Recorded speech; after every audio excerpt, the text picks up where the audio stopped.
যদি বীজগণিতিক অঙ্ক থাকে তাহলে এটা আমরা কিভাবে করবো, কি করবো, যদি এখানে মাইনাস দেওয়া থাকে, ঠিক আছে, তোমরা যদি এখানে মাইনাস দেওয়া থাকে তাহলে আমাদের কি করতে হবে, তবে কি করবে যে আমরা ওই মানের উপরে বর্গ করে তারপর আমাদের যোগ করে দিতে হবে, ঠিক আছে। যদি এখানে মাইনাসের মান দেওয়া থাকে, এখানে দেখেন মাইনাসের মান দেওয়া আছে, ঠিক আছে, তো মাইনাসের মান দেওয়া থাকলে আমি কি বলছি যে ওই সংখ্যার উপর বর্গ করে যোগ করতে হবে 2, কি হবে 68 যোগ 2 মানে কি হবে 66।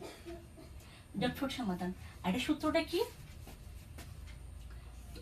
M square minus square plus B square, সূত্র কি A plus B whole square minus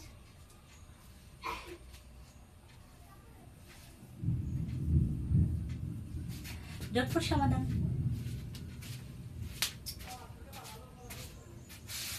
hello everyone, তো আজকে আমরা দেখবো লাভ ক্ষতির একটা অনুপাত, ঠিক আছে, একটা অঙ্ক দেখবো, ঠিক আছে। লাভ ক্ষতি কিভাবে আমরা নির্ণয় করবো, দেখেন এখানে কি বলা হয়েছে, একটি দ্রব্যে 25% লাভে বিক্রয় করলে ইয়ার ক্রয় মূল্য বিক্রয় মূল্যের অনুপাত কত হবে, এটা আমাকে বের করতে হবে। তো এখানে কি বলা হয়েছে দেখেন 25% লাভে, ওকে 25% লাভে আমাদেরকে বের করতে হবে। তো দেখেন, তো আমাদের 100 থেকে আমরা 25টা যোগ করে দিব, 25% লাভে বলছে বলে আমরা যোগ করে দিচ্ছি 100 থেকে।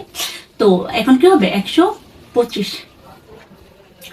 এখন বলছে যে ইয়ার ক্রয় মূল্য বিক্রয় মূল্যের অনুপাত কত, তো 25% লাভে বিক্রয় করছে, আমাদের ক্রয় মূল্য কত ছিল 100 ছিল, তো ক্রয় মূল্য ছিল আমাদের 100, 25% লাভে বিক্রয় করছে, তার মানে কি অনুপাত দিব।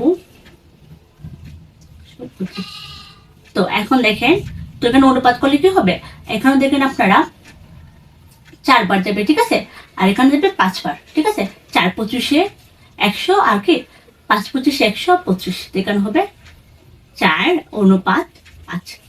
তো এখানে উত্তর কত হবে 4:5। আপনারা যোগফল এটা করে কমেন্ট করুন। এখানে কি বলা হয়েছে দেখেন, দেশের 14তম প্রবাসক নিবন্ধনে আসছে, একটি দ্রব্যের ক্রয় করলে 24% ক্ষতিতে বিক্রয় করা হলো, ঠিক আছে। তো এখানে ক্রয় মূল্য এবং মূল্য অনুপাত বের করতে বলছে, আপনারা এটা করে